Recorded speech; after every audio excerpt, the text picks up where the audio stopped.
Olá, tudo bem? Seja muito bem-vindo, seja muito bem-vinda à comunidade. Que bom que você escolheu estar aqui com a gente hoje, seja vindo aqui no Teatro UOL, em São Paulo, ou seja vendo a gente de Santa Catarina, Minas Gerais, Pará, Bahia, ou de qualquer outro lugar desse nosso mundo. Você já sabe, a comunidade se estende para ambientes além desse aqui que a gente tem. E se você tem interesse em participar das lives de oração, assistir às reflexões diárias do pastor Edson sobre o livro dos Salmos, ou participar do Encontro das Famílias, é só entrar no nosso Instagram, @umlugarcomunidade. Agora, se você quer participar do coral, ou se você quer participar dos pequenos grupos, seu lugar é o nosso site, www.umlugarcomunidade.com.br. Por último, se você quiser fazer uma contribuição financeira para a comunidade, é só você fazer um Pix, e a chave é pix@umlugarcomunidade.com.br. Hoje é o nosso segundo episódio da série Adamá, e quem vai fazer lá com a gente hoje é o pastor Edson. Você ora comigo para a gente começar? Querido Deus, muito obrigado porque mais uma vez o Senhor está conosco aqui nesse ambiente. Que o Senhor abra as nossas bocas e os nossos ouvidos para que a gente esteja em perfeita sincronia contigo. Nos abençoe, em nome de Jesus. Amém. Um dia, o Senhor desceu dos céus, desceu de sua glória e majestade, se fez presente por mim e por você. Vamos todos nos colocar de pé e vamos louvar ao nome daquele que um dia se fez carne e sangue, para que eu e você tivéssemos vida novamente. Todos juntos. Tudo é provisão, homem sobre a terra e o que brota desse chão. Tudo vem do Pai, Deus se fez presente na semente a germinar. E como suportar? Nada vem de nossas obras.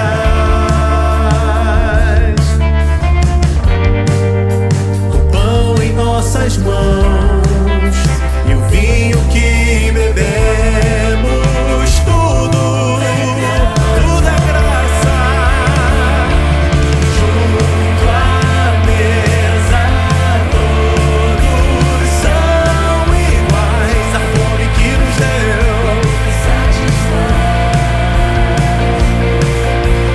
morte e vida em um só lugar, o corpo que morreu e o sangue que verteu, presente que ele dá.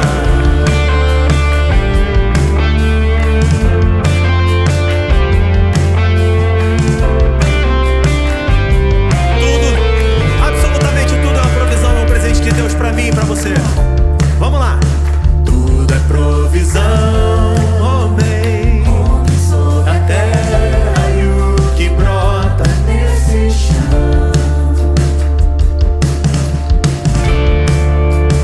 Tudo vem do Pai, Deus se fez presente na semente a germinar.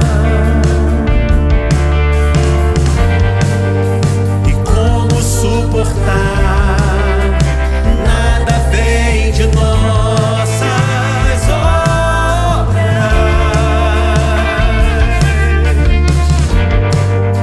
O pão em nossas mãos e o vinho que bebemos, tudo é pela graça.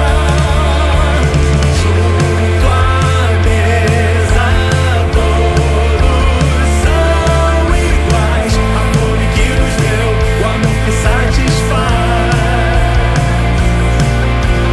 Morte e vida em um só lugar, o corpo que morreu e o sangue que verteu, presente que ele dá.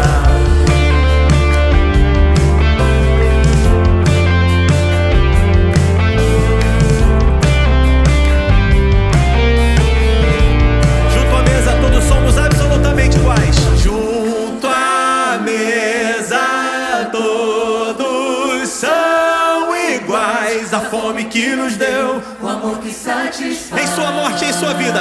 Quero ver você, vamos lá. Morte e vida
E é por isso que a gente precisa entender na nossa caminhada, na nossa jornada, aprendemos a colocar o nosso coração no lugar certo, nas coisas que são mais importantes.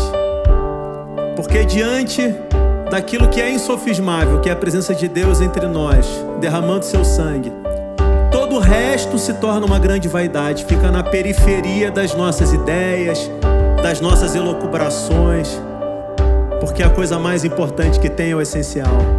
Será que tudo é vaidade e o tempo é só ilusão? Será que a vida é virtude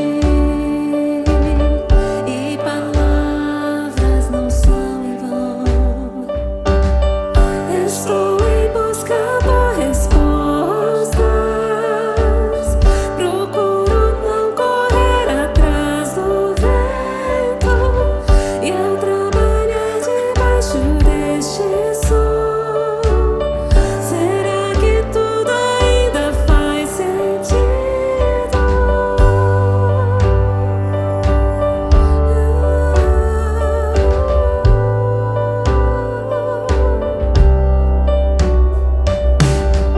Eu não espero ter tudo, só espero viver o amor, valorizar cada instante, dividir o que receber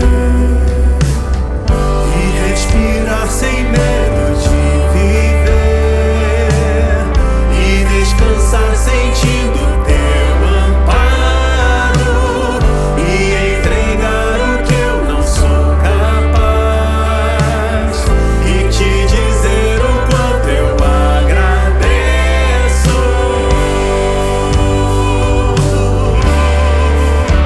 Te agradeço. Te agradeço, te agradeço.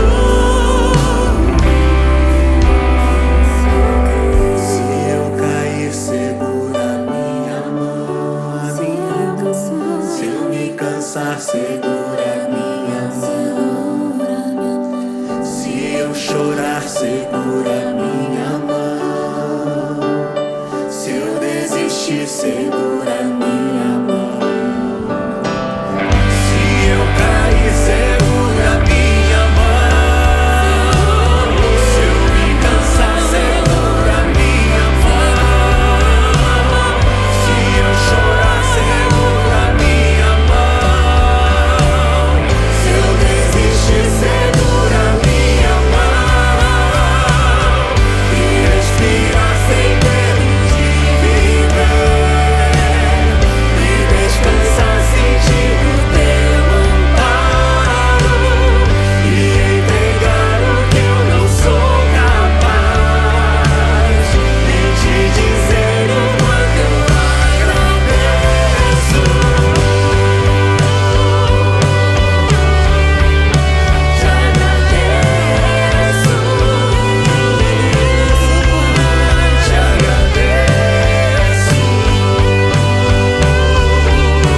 Te agradeço. Te agradeço. Obrigado, Senhor.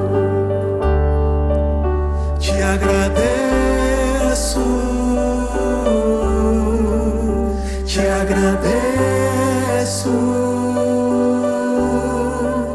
Te agradeço.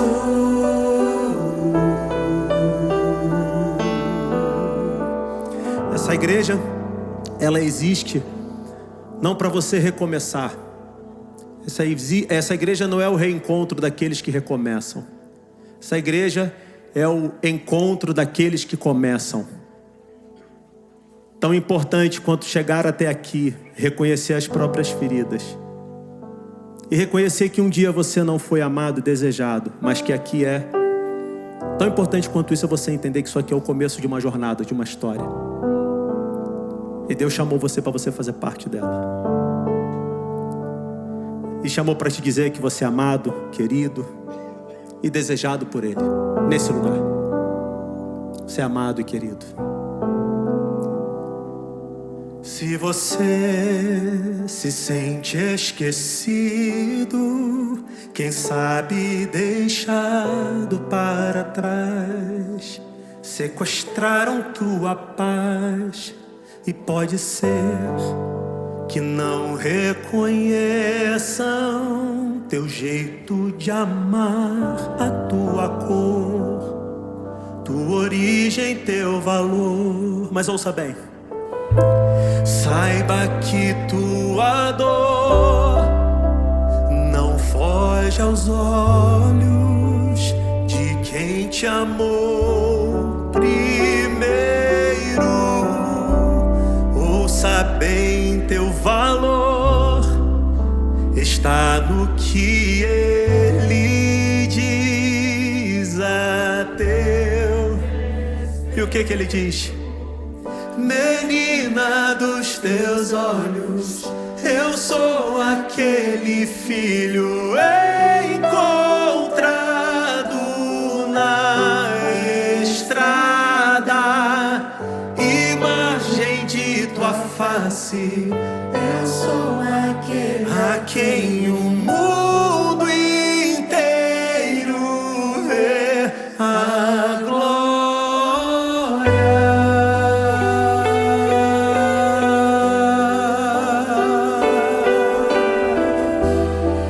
Você se sinta invisível, eu preciso te dizer que Ele é o Deus que tudo vê, tudo vê. Se você se sente invisível nas ruas e bares onde vai, tudo passa devagar. Se você grita em silêncio e já não consegue mais dormir, cansado de fingir, saiba que não foge aos olhos de quem te amou primeiro. Ouça bem, teu valor está no que Ele diz a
aquele filho encontrado na estrada. Foi Ele que te encontrou.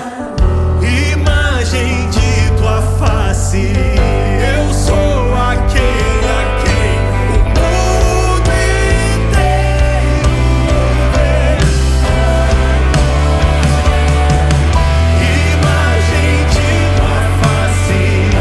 Eu sou aquele a quem o mundo inteiro vê. Imagem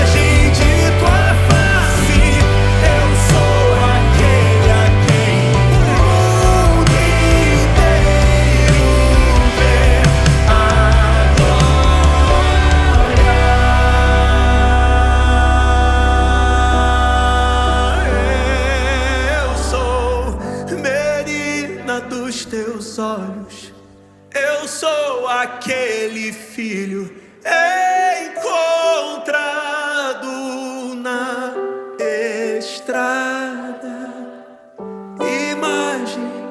Imagem e semelhança.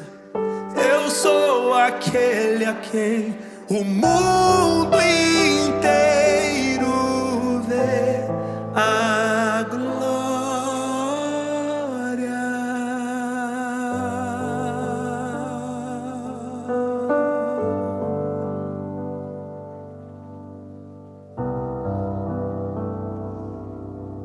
Eterno nosso Pai e nosso Rei, obrigado porque cada um de nós, obrigado porque todos nós somos tua imagem, tua semelhança.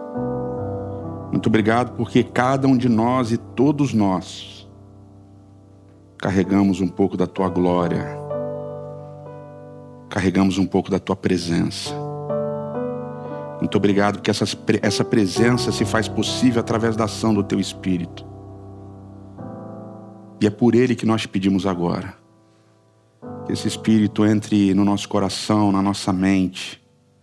Que atue poderosamente, abrindo nossos olhos, transformando a nossa vida e nos fazendo cada vez mais semelhantes a teu Filho Cristo Jesus. É o que nós te imploramos hoje, em nome dele, Jesus Cristo. Amém. Amém. Amém.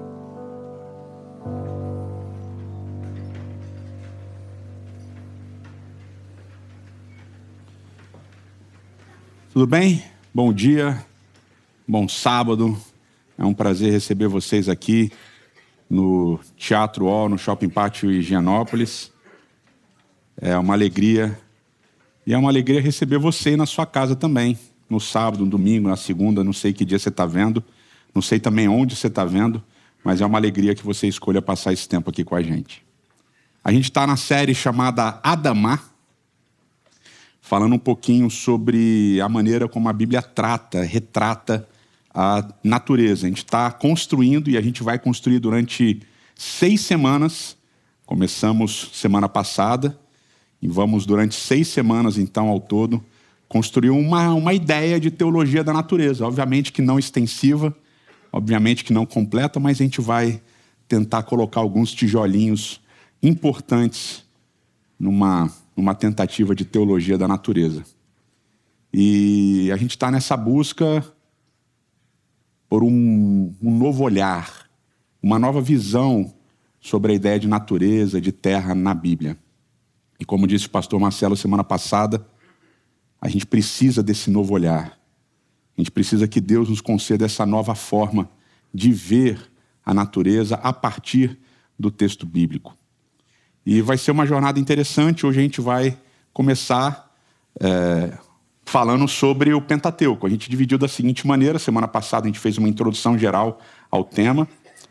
Hoje a gente vai falar sobre o Pentateuco, a Torá. Semana que vem a gente vai falar sobre os profetas, depois sobre os livros poéticos, depois sobre o Novo Testamento, e aí a gente vai fazer uma conclusão. Então tem todo um sistema, né? Um processo, um caminho para a gente entender como a Bíblia lida com a natureza, como é que ela apresenta a natureza e, obviamente, como isso impacta a nossa forma de viver e a nossa maneira de existir dentro desse processo. E eu não preciso nem dizer que os acontecimentos no mundo, os acontecimentos naturais, inclusive, as grandes tragédias socioambientais, elas têm um impacto tremendo na nossa existência e tornam essa série também uma necessidade para a gente ter esse novo olhar.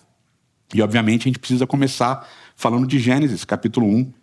A gente precisa começar trabalhando o que a Bíblia vai apresentar desde o começo para ir construindo essa teologia da natureza. E a Bíblia, em Gênesis 1, apresenta um relato da criação, e o termo correto é relatório, porque Gênesis 1 não tem uma trama. Gênesis 1 não tem um desenvolvimento de narrativa comum. Gênesis 1 é um relatório. E muito provavelmente Gênesis 1 tem um encaixe posterior ao resto do livro, né? Não sei quantos de vocês já escreveram algum tipo de trabalho, mas geralmente você escreve a introdução depois de ter escrito o resto. Então quem mexe com a parte acadêmica, você escreve o livro, capítulo 1, 2, 3, 4, 5, conclusão. Depois que você fez tudo, você vai e agora eu vou escrever a introdução. Porque a introdução é basicamente descrevendo aquilo que você vai trabalhar no restante do livro. E ela precisa estar bem concatenada, porque a introdução é a coisa mais importante de um livro. Se a introdução é boa, você fica cativado pelo restante. Agora, se a introdução às vezes é demorada, complexa, meio truncada, você já perde um pouco a vontade de ler o restante do livro. Mas geralmente é assim. Então, muito provavelmente, Gênesis 1, pela sua estrutura extremamente elaborada, foi colocado depois ali. A gente acredita que Moisés escreveu, então Moisés colocou aquilo ali no final, está em formato de relatório. Por que relatório? Porque não tem trama, tá? Um enredo é só uma recontagem, uma contagem daquilo que aconteceu. E ele tem uma característica interessante, esse relatório. Só tem um personagem de verbos, né?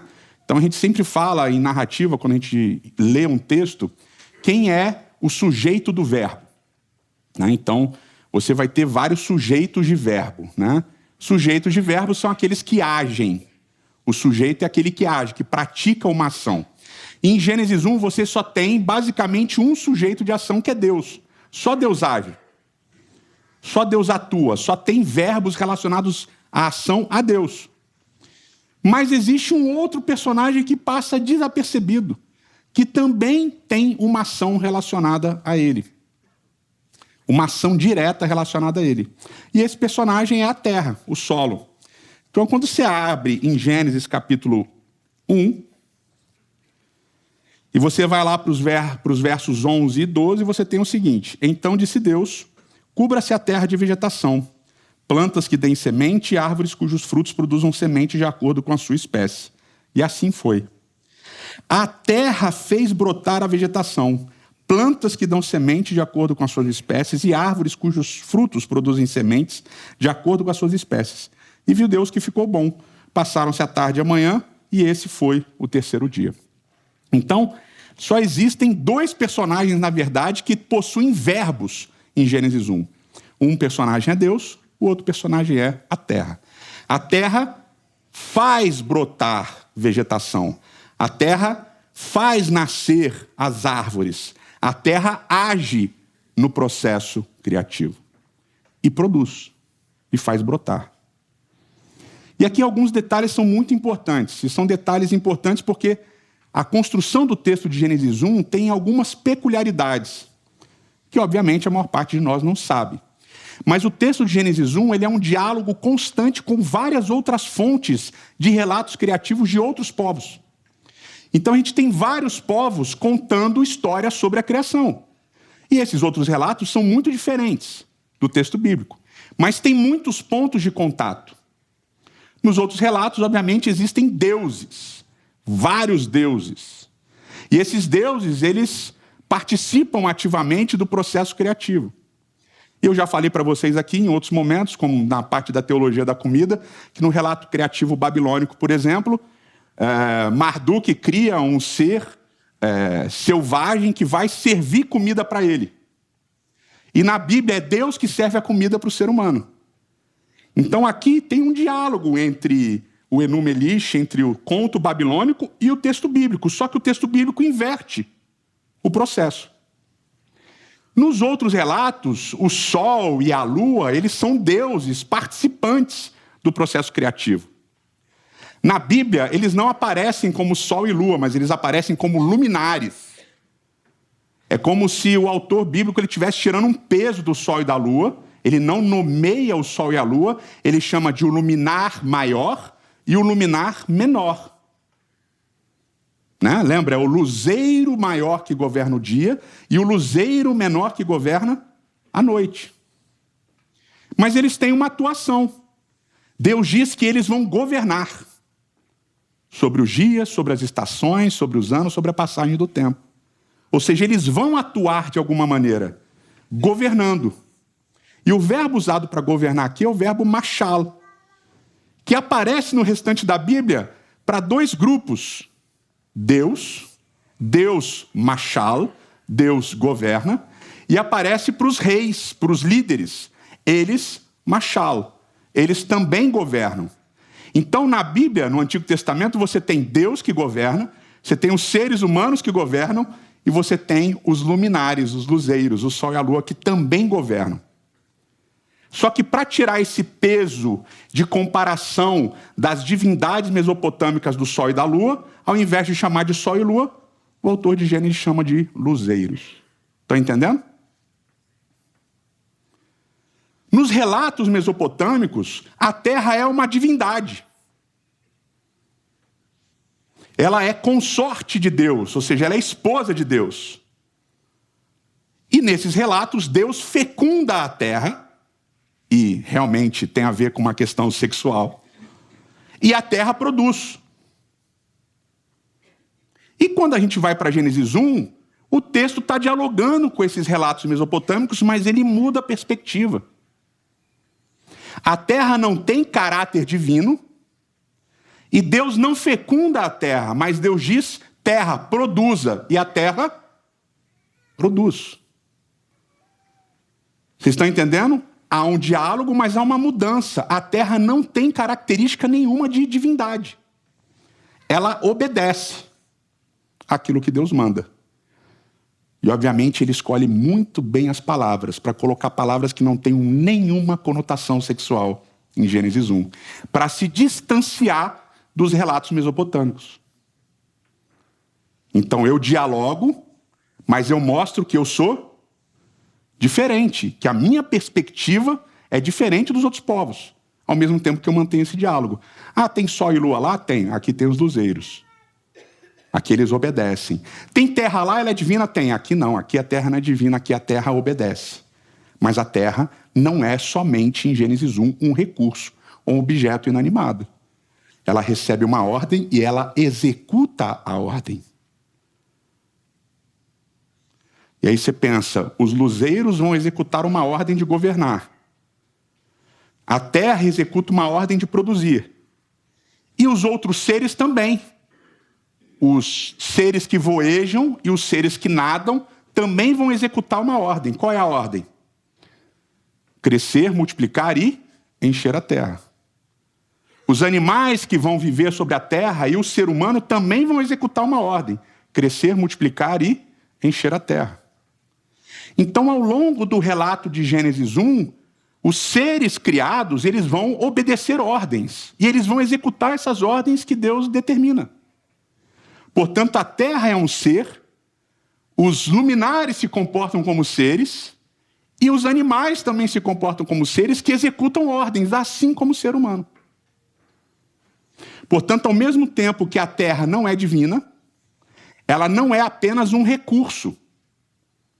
Ela é um personagem ativo, que participa do processo criativo. E isso fica mais claro ainda quando a gente lê Gênesis 2. Quando a gente lê Gênesis 2, Deus forma o homem da onde? Do pó, da onde? Da terra. E Deus sopra no ser humano o quê? Fôlego divino. O ser humano, então, é uma junção de duas coisas. Ele é terra e ele é sopro de Deus. E em Gênesis 3, quando o pecado começa, o homem é punido, o ser humano é punido em relação à terra. O texto bíblico diz que ele é pó, e ao pó ele vai voltar. E ao longo de toda a Bíblia, em Eclesiastes, em outros textos, em Salmos, a dinâmica é essa. Olha, o sopro volta para Deus, que o deu. E o seu corpo volta para a terra, porque da terra você foi formado. Essa dinâmica não está só em Gênesis 1 e 2, essa dinâmica percorre todo o texto bíblico. O ser humano é parte terra e o ser humano é parte sopro de Deus. Então a terra é um agente participante, ativo da criação. Mesmo não sendo divinizado, ela não é tratada apenas como recurso, não é tratada apenas como objeto, pelo contrário. Ela é personagem, ela recebe funções específicas no processo criativo de Gênesis 1 e 2. Isso muda um pouco a maneira da gente enxergar as coisas. Mas fica mais claro ainda quando a gente continua no processo de estudo do texto. Depois do pecado, o homem sai do jardim, vocês lembram? Adão e agora Eva, porque ela recebe o nome. E eles estão ali, vão ter 2 filhos, os 2 primeiros filhos após o pecado, Caim e Abel. Vocês lembram que tem uma dinâmica entre Caim e Abel. Caim é trabalhador da terra, né? Ele trabalha a terra, ele planta, ele colhe, ele faz o trabalho que o pai dele recebeu para fazer. Lembra que Deus toma Adão, coloca ele no jardim e diz para Adão que ele vai trabalhar a terra e guardar a terra. 2 verbos que têm uma ligação com o sacerdócio, depois dos levitas no santuário. Então Adão ele vai trabalhar e guardar a terra. E Caim é um trabalhador da terra. E aí, só um parênteses, tem uma dinâmica interessante, porque Caim é trabalhador da terra, e depois que ele mata Abel, Deus pergunta: onde está seu irmão? E Caim diz: sou eu, por acaso, guardador do meu irmão? Então, os 2 verbos que aparecem em Gênesis 2,15, quando Deus diz: você vai trabalhar e guardar a terra, o jardim, reaparecem em Gênesis 4. Caim sendo o trabalhador da terra, mas se recusando a ser o guardador. Fecha parênteses. Nesse processo de Caim e Abel, vocês lembram, Caim mata Abel. Com algum instrumento, ele dá uma pancada e Abel morre. E aí olha só o que acontece. Gênesis capítulo 4.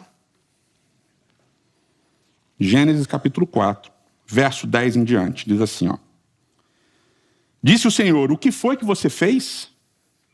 Escute, da terra o sangue do teu irmão está clamando. Agora amaldiçoado é você pela terra, que abriu a boca para receber da sua mão o sangue do seu irmão. Quando você cultivar a terra, esta não lhe dará mais da sua força. Você será um fugitivo errante pelo mundo. Então aqui tem uma série de curiosidades. Primeiro, aparecem vários verbos para a terra. A terra abre a boca, a terra toma do sangue e a terra se recusa a dar sua força para Caim. Então a terra aqui é sujeito de 3 verbos, de 3 construções verbais. Agora olha a dinâmica ao longo do capítulo. Nos primeiros versos de Gênesis 4, todos os verbos relacionados a Caim são verbos ativos. Caim é o plantador da terra, Caim leva a oferta, Caim faz isso, Caim chama seu irmão, Caim mata seu irmão. São todos verbos ativos.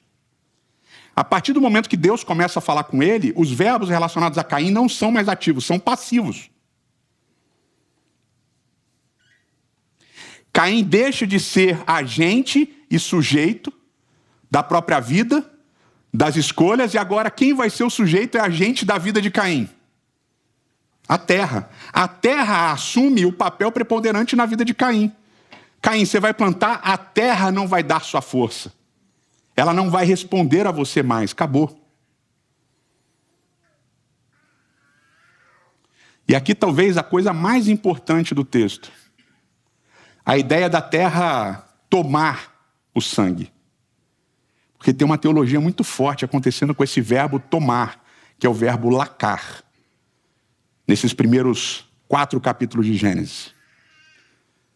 Só para ficar claro, Gênesis 1 é uma seção de Gênesis. O verbo lacar não é importante. Mas de Gênesis 2 até Gênesis 4, o verbo lacar ele tem todo um uso muito específico, muito sutil no texto bíblico que ajuda a gente a entender. O verbo lacar significa tomar. Algumas Bíblias trazem que a terra recebeu o sangue, como se fosse uma atitude passiva, mas o verbo aqui é o verbo tomar. A terra tomou o sangue. E não é tomar de beber, tá? É tomar de pegar mesmo. Então, em Gênesis 2, o verbo lacar aparece com Deus como sujeito. Deus toma o ser humano, Deus toma Adão e coloca Adão no jardim. E é bom. Deus dá uma função para Adão, Deus dá uma função para o ser humano. No capítulo 3, o verbo lacar é ruim. Porque no capítulo 3 é o ser humano que lacar. O ser humano toma do fruto e come o fruto. E esse lacar no capítulo 3, esse tomar no capítulo 3, acaba resultando no pecado e na expulsão do ser humano do jardim. Então, quando Deus toma, é bom. Quando o ser humano toma, é ruim. Então, capítulo 2, Deus. Capítulo 3, o ser humano. Capítulo 4, a terra lacar. E quando a terra lacar, ela toma o sangue, ela pega o sangue, uma atitude ativa, ela pega o sangue de Abel e ela denuncia a violência de Caim. A terra está agindo como testemunha contra Caim. É muito importante a gente entender algumas coisas aqui. Primeiro, esses verbos, eles não têm nenhuma conotação metafórica. Porque existem verbos que eles são verbos assim, né? Mais subjetivos. Lacar não é um verbo subjetivo, é um verbo bem objetivo. Deus lacar, o ser humano lacar, a terra lacar. Ou seja, os três são sujeitos do mesmo verbo. Deus dando uma função para o ser humano negando o pedido divino de não comer do fruto, e a terra denunciando a violência do ser humano. Aí você vai para o restante do Antigo Testamento, para o restante dos outros livros do Pentateuco.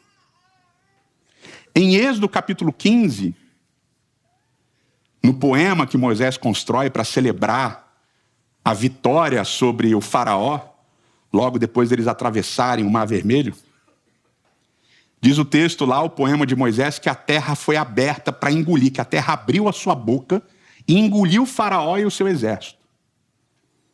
Êxodo capítulo 15. Em Números capítulo 16, acontece uma revolta, um pedaço do povo se revolta contra Moisés e Arão e fala, a gente não quer mais saber de vocês como líderes, agora aqui é cada um por si, não sei o que lá e tal. E o nome dos líderes dessa revolta, os nomes deles são Coré, Datã e Abirão. E eles se revoltam e tal, e diz o texto bíblico que a terra abriu a sua boca e engoliu eles e suas famílias. Então, ao longo do Pentateuco, e eu não vou nem entrar aqui no livro de Levítico, que aí daria um sermão à parte, o livro de Levítico, a terra é sujeita de vários verbos, eu não vou nem entrar nisso. Ficar só em Êxodo e Números. Vou nem entrar em Deuteronômio também, que vai falar bastante da terra como testemunha, os céus e a terra como testemunhas. Vou nem entrar nesses textos, vou só ficar nessa função da terra de abrir a sua boca. Ela abre a boca em Gênesis 4, ela abre a boca em Êxodo 15, ela abre a boca em Número 16, para engolir, para tomar. E várias vezes ao longo do Pentateuco, o texto bíblico vai dizer que a terra é engolidora, que ela engole os seres humanos, que ela devora os seres humanos. Ao longo de todo o Pentateuco. E essa função de abrir a boca, engolir e tomar é uma função de juízo. Então, ao longo do Pentateuco, a terra vai exercer uma função de juízo. Ela vai ser testemunha contra a violência do ser humano, a partir de Gênesis 4, até o final da Bíblia, vocês vão ver ao longo da série.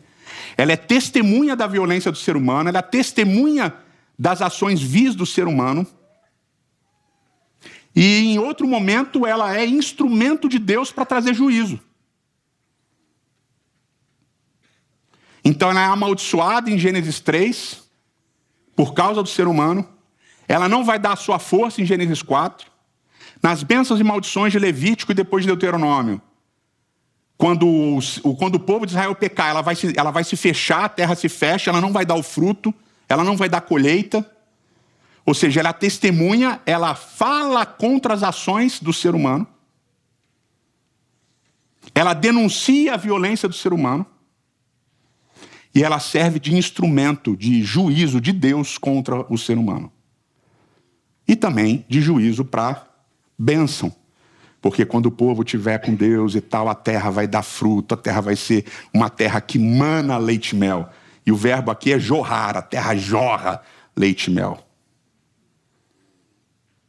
Então a terra é testemunha e a terra também é instrumento de Deus para juízo. Tanto para bênção quanto para maldição. Portanto, ao longo de todo o Pentateuco, a terra não é só um recurso para ser usado.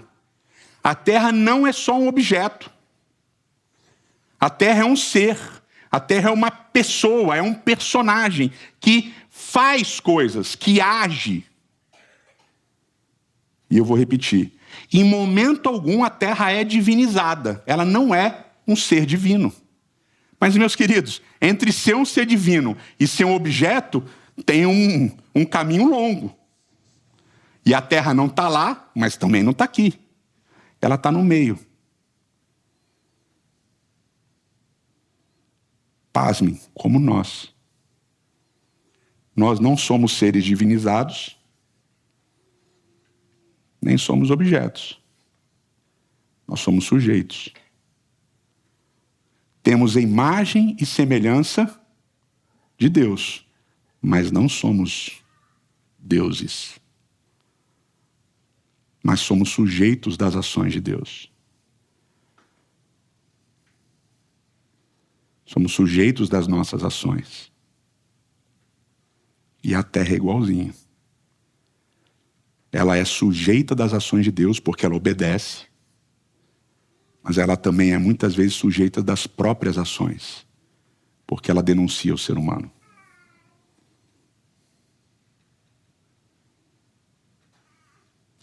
A gente precisa olhar para o texto bíblico com honestidade e perceber que o nosso relacionamento com a terra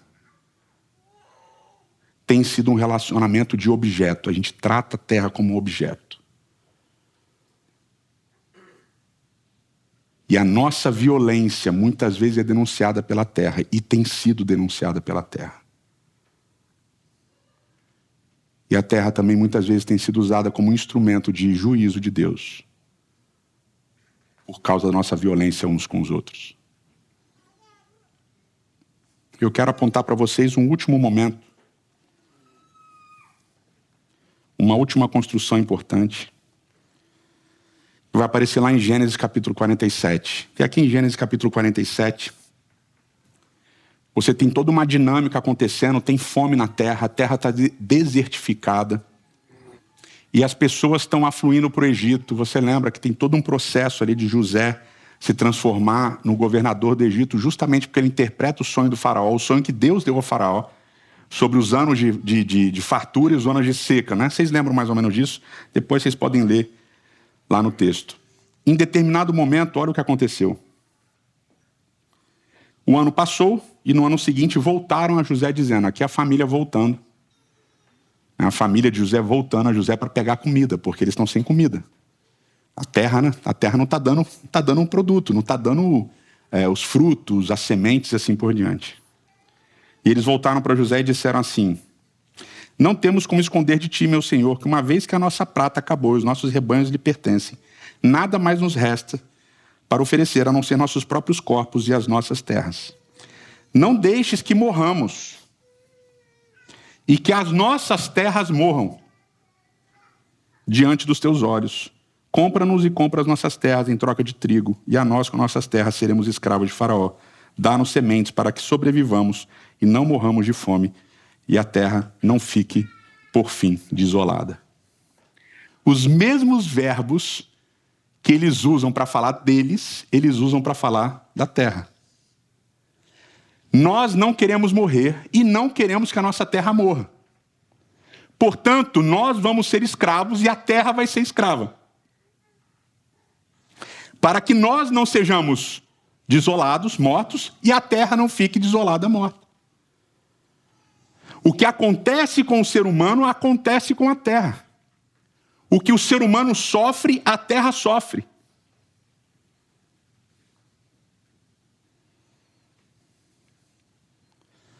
Quando a terra morre, nós morremos. Se a terra não der sementes, se a terra for deserta, o que tem de vida no deserto? A gente não consegue viver no deserto. Se a terra não produz vida, nós não temos vida. Porque o nosso destino e o destino da terra estão interligados. Porque nós somos pó. Nós somos terra. Nós somos Adamá. Nós viemos dela. E sabe onde é que isso fica claro? Onde a gente precisa começar uma teologia da natureza? Gênesis capítulo 9. Por causa da maldade do ser humano, Deus destrói a terra e destrói o ser humano e salva apenas uma família. E essa família sai da arca e oferece sacrifícios a Deus, e está vivendo lá, e aí Deus resolve fazer de novo uma aliança. E é uma aliança famosa, por causa do arco-íris. Olha o que diz, capítulo 9 de Gênesis, a partir do verso 12. E Deus prosseguiu: este é o sinal da aliança que estou fazendo entre mim e vocês. Deus está falando com Noé e com a sua família. E com todos os seres vivos que estão com vocês, por todas as gerações futuras.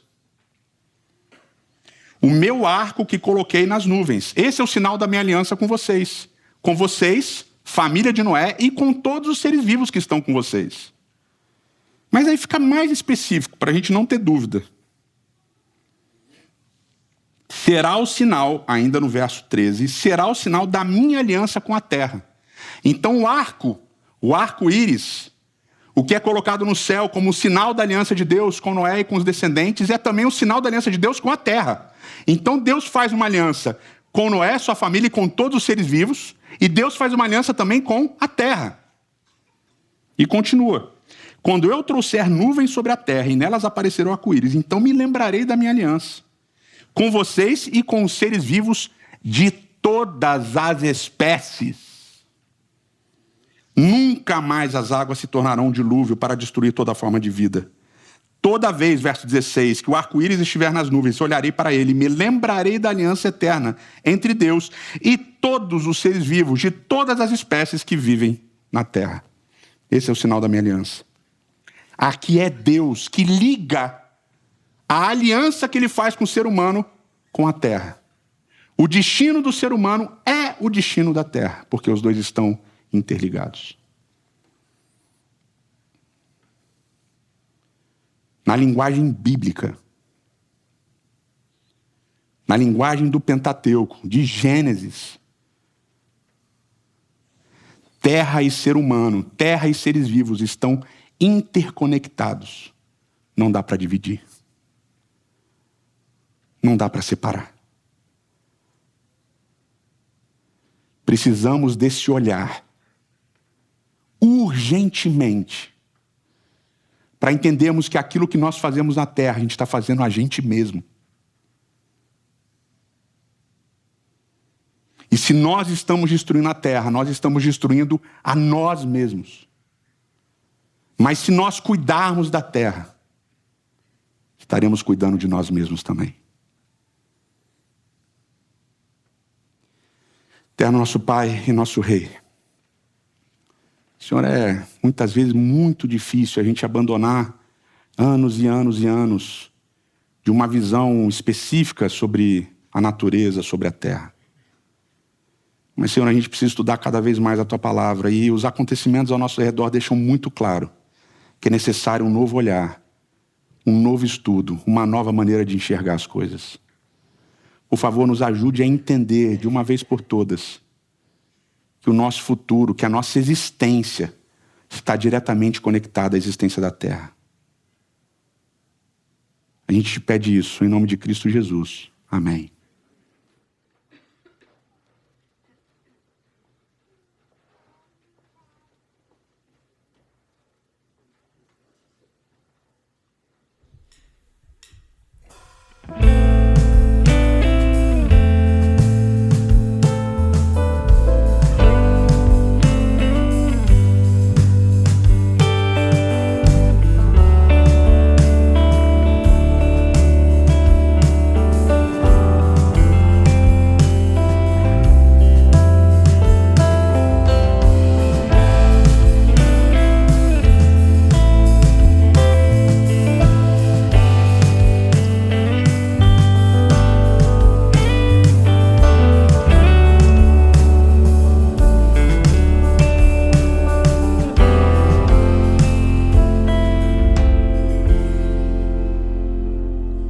Debulhar o trigo, recolher cada bago do trigo, forjar no trigo milagre do pão e se fartar de pão.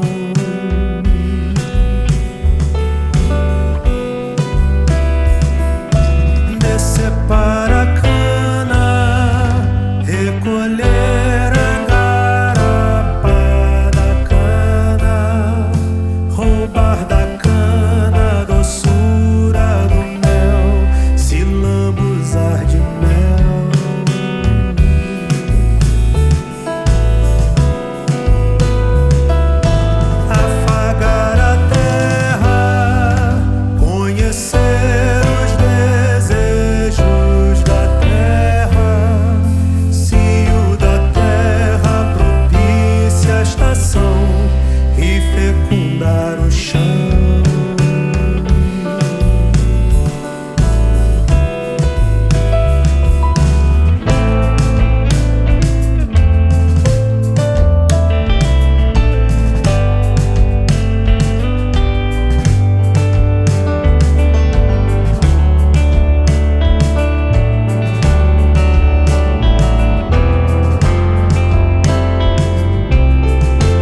debulhar o trigo, recolher cada bago do trigo, forjar no trigo o milagre do pão e se fartar de pão.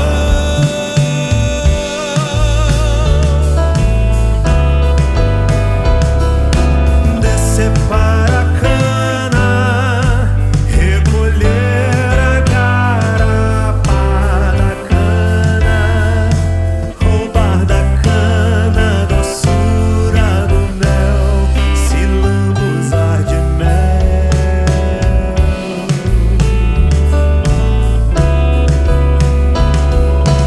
Afagar a terra, conhecer os desejos da terra, se o da terra propicia a estação e fecundar o chão.